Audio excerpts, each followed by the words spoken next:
દશામાનું વ્રત ક્યારે? ઘણા બધા પ્રશ્નો આવા આવ્યા, એટલે આજે હું દશામાના વ્રત વિશે આપની સમક્ષ લઈને આવ્યો છું.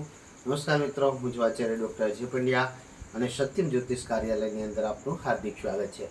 મિત્રો, બહેનો વધારે પડતી જે દશામાનું વ્રત કરે છે, દશામાનું વ્રત ક્યારે કરવું છે, દશામાનું વ્રત આ 2025માં ક્યારે છે, વ્રત કરવાનું મહત્વ શું છે, વ્રત કરવા માટે બહેનોએ શું શું તૈયારી કરવી જોઈએ, આ તમામ પ્રકારની વાતો આપની સમક્ષ લઈને આવ્યો છું. મિત્રો, દશામાનું વ્રત અષાઢ વદ અમાસથી લેવાય છે.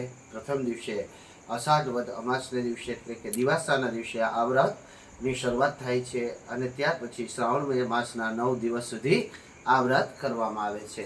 એટલે અહીંયા જોઈએ આપણે તો શ્રાવણ સુદ 9 સુધી આ વ્રત ચાલવાનું છે. એટલે કે તારીખ 24/7/2025 અને ગુરુવારથી લઈ અને તારીખ 2/8/2025 શનિવાર સુધી આ વ્રત ચાલવાનું છે. આ વ્રતની અંદર બહેનો જે સાથે મળી અને દશામાની મૂર્તિ બનાવે છે, સાંડલી બનાવે છે અને દશામાનું વ્રતનું વિધાનની વાર્તા કરે છે, સાથે સાથે સત્સંગ પણ કરે છે, ભજન કીર્તન કરે છે, રાસ ગરબાનું આયોજન પણ થાય છે અને સખત ઉપવાસી રહી એટલે કે ઈશ્વર પાસે રહેવાનો પ્રયાસ કરે છે, માતાની પાસે રહેવાનો પ્રયાસ કરે છે.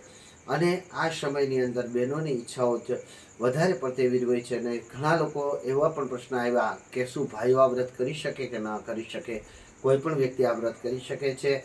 શ્રદ્ધાપૂર્વક વ્રત કરવાથી તેનું ફળ અવશ્ય મળે છે. અને ખાસ કરી અને આની અંદર વાર્તા એવી છે કે જે કોઈ વ્યક્તિ પોતાની દશા ખરાબ ચાલતી હોય, પોતાનો સમય ખરાબ ચાલતો હોય, એ દશામાનું વ્રત કરે તો એનો સમય અવશ્ય બદલાય છે ને એના જીવનની અંદર સુખ અને સમૃદ્ધિની પ્રાપ્તિ થાય છે. તો આપ સર્વના જીવનની અંદર પણ આપની ઈચ્છિત સારી વસ્તુઓ પ્રાપ્ત થાય, સારી અપેક્ષાઓ પણ પૂર્ણ થાય અને દશામાની કૃપા આપની પર વરસતી રહે એવી શુભેચ્છા સાથે આપણે આ ગુરુવાર તારીખ 24/7/2025 તારીખ 2/8/2025 શનિવાર સુધી આ 10 દિવસનું વ્રત કરવું, જેથી કરી અને મા દશામાની અસીમ કૃપાથી આપનું ભાગ્ય પણ બદલે. જય મહાદેવ, જય શ્રી કૃષ્ણ. સર્વનું કલ્યાણ થાવું.